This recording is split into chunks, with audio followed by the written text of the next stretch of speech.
உச்சியில் பாதுகாப்பாக இருக்கும் சிவபாதம். தீபக்கொப்பரை வைக்கப்படும் இடத்தில் எந்த பிரச்சனையும் இல்லை. பெஞ்சல் புயல் கோர தாண்டவத்திற்கு பிறகான ஆய்வு முடிவில் வல்லுநர்கள் வெளியிட்ட சிவபக்தர்களுக்கான மகிழ்ச்சி தகவல்.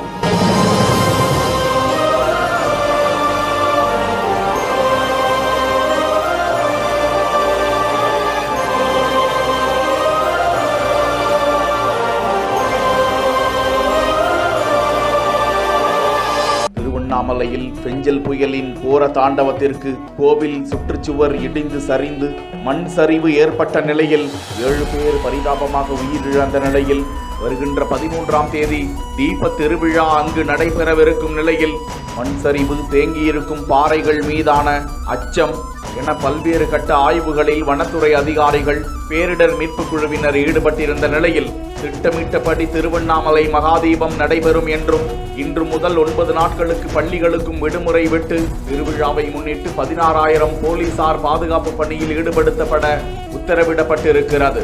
திருவண்ணாமலை அருணாச்சலேஸ்வரர் திருக்கோவில் தீபமலையின் உச்சியில் கொப்பரை வைக்கப்படும் இடத்தின் காட்சி தற்போது வெளியிடப்பட்டிருக்கிறது.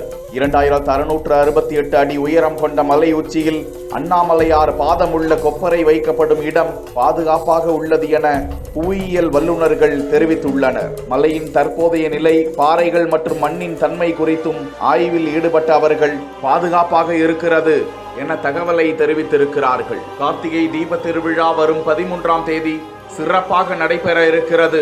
அன்று மூலவர் சன்னதியில் அதிகாலை 4 மணிக்கு பரணி தீபம் ஏற்றப்படும். மாலை 6 மணி அளவில் அண்ணாமலை உச்சியில் மகாதீபம் ஏற்றப்படும். மகாதீப தரிசனத்தை 11 நாட்களுக்கு பக்தர்கள் காணலாம். கார்த்திகை தீப திருவிழா சண்டிகேஸ்வரர் உற்சவத்துடன் வரும் 17ஆம் தேதி நிறைவு பெறும் என்றும் அதிகாரப்பூர்வ தகவல் வெளியிடப்பட்டிருக்கிறது.